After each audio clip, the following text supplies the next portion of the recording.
সবাইকে আশা করি তোমরা সবাই ভালো আছো। এই ভিডিওর মধ্যে দেখে নেব গ্রীষ্ম ছুটি কবে পড়তে চলেছে। গ্রীষ্মের ছুটির সম্বন্ধে A to Z ইনফরমেশান এই ভিডিওর মধ্যে দেওয়ার চেষ্টা করব। তোমরা এই ভিডিও লাস্ট পর্যন্ত দেখো, ঠিক আছে? ভালো লাগলে লাইক, কমেন্ট এবং সাবস্ক্রাইব করে রাখবে, যাতে পরবর্তীকালে এইরকম ভিডিও পাওয়ার জন্য। চলুন আমাদের অফিসিয়াল নোটিফিকেশানটা কী দেওয়া আছে।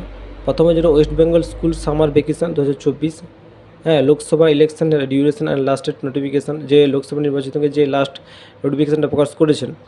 আমাদের এবারে 18তম লোকসভা নির্বাচনের কারণে অবস্থিত রাজ্যের স্কুলগুলিতে এগিয়ে আনা হলো গরমের ছুটি। মানে আমাদের লোকসভা নির্বাচনের কারণে আমাদের গরমের ছুটিটা এগিয়ে নেওয়া হয়েছে। হ্যাঁ, অবশ্যই গরম বেড়েছে অনেকই। পশ্চিমবঙ্গ প্রাথমিক শিক্ষা বোর্ড তার সঙ্গে মাধ্যমিক শিক্ষা বোর্ড, ঠিক আছে, উভয়ই অফিসিয়াল নোটিফিকেশান বিজ্ঞপ্তি জানিয়েছেন। একাধিক ধাপে কতদিন পর্যন্ত ছুটি থাকবে, একাধিক ধাপে কতদিন পর্যন্ত ছুটি থাকবে, কবে থেকে ছুটি শুরু হবে সেটা আমরা দেখে নেব, ঠিক আছে। এখন লোকসভা ভোটের কারণে স্কুলগুলোতে গরম ছুটি পড়ছে, ঠিক আছে। যে এই কারণটা কি, পশ্চিমবঙ্গ প্রাথমিক শিক্ষা বোর্ড আচার্য, আমাদের যে প্রাথমিক শিক্ষা বোর্ড রয়েছে আচার্য প্রফুল্লচন্দ্র ভবন, আর এর মেমো নাম্বার হচ্ছে 403, হ্যাঁ, WBBPE, ওকে, 2024। এবং পশ্চিমবঙ্গ মাধ্যমিক শিক্ষা পর্ষদ, মানে আমাদের মাধ্যমিকের শিক্ষা পর্ষদ হচ্ছে নিবেদিতা ভবন, কলকাতা 0777791, মেমো নাম্বার হচ্ছে RSJACA, ওকে, 13/5/2024 তারিখ থেকে 1/4/2024 পর্যন্ত। পশ্চিমবঙ্গ 18তম লোকসভা, ঠিক আছে, 2024 পর্যায়ভিত্তিক সাধারণ নির্বাচনের সাথে সামঞ্জস্য রেখে গ্রীষ্মকালীন ছুটির পুনর্নির্ধারণ সংক্রান্ত কিছু বিজ্ঞপ্তি জারি করেছেন। সেই বিজ্ঞপ্তি কি আমরা দেখে নেব।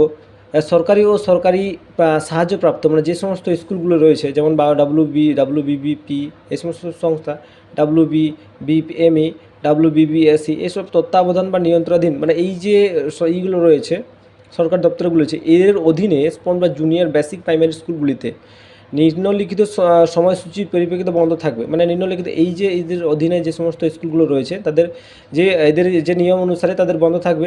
যেহেতু অনেকগুলি প্রাথমিক বিদ্যালয়ে 19 এপ্রিল থেকে 2024, 19 এপ্রিল 2024, 1 জুন 2024 মধ্যে ভোট কেন্দ্র, যে অধিকাংশ স্কুল কিন্তু ওই যে এই যে তারিখ দেওয়া আছে 19 এপ্রিল 2024 থেকে 1 জুন 2024 মধ্যে ভোট কেন্দ্র রূপে রূপান্তরিত হবে, ওকে।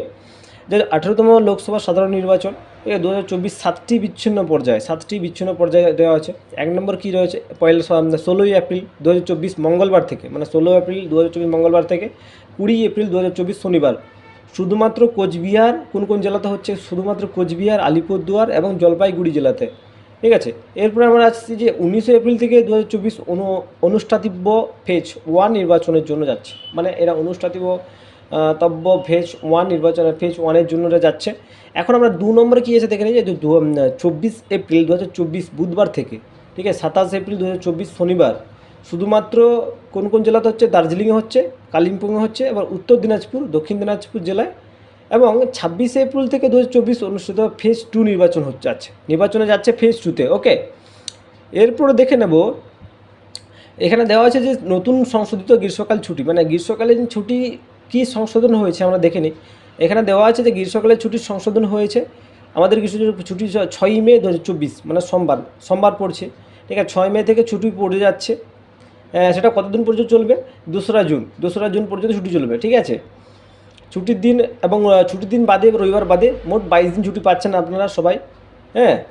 গরম ছুটি 6 মে ছুটি পড়ছে, ছুটি চলবে 2রা জানুয়ারি পর্যন্ত, 2রা জুন পর্যন্ত, 2রা জুন পর্যন্ত ছুটি থাকবে, ঠিক আছে। তোমরা সবাই বাড়িতেই থেকো, কেউ বাইরে বেরোবে না, খুব রোদ বেরিয়েছে, খুব গরম, ঠিক আছে। এই নিয়ম সমস্ত সরকারি এবং সরকারি সাহায্যপ্রাপ্ত যে সমস্ত স্কুলগুলো রয়েছে সমস্তদের এটা রাষ্ট্রপতি অনুমোদিত পেয়েছে, ঠিক আছে। বেসরকারি স্কুলের ক্ষেত্রে নিয়মে একটু, সব স্কুলে একই নিয়ম, আর যে সমস্ত বেসরকারি স্কুলগুলো রয়েছে তাদের ক্ষেত্রে একটু কম বেশি এদিক সেদিক হবে, মানে 1-2 দিন বাদে ছুটি পড়ছে, এরকম ব্যাপার, কিন্তু সবাইকে মানতে হচ্ছে, ওকে। এটাই আমাদের নোটিফিকেশান ছিল। আমরা সবাই গ্রীষ্ম ছুটির সম্বন্ধে সব কিছু আমরা বলে দিলাম, ঠিক আছে। তোমরা ভালো থেকো, এই বলে আমি ভিডিওটা এখানে সমাপ্ত করি।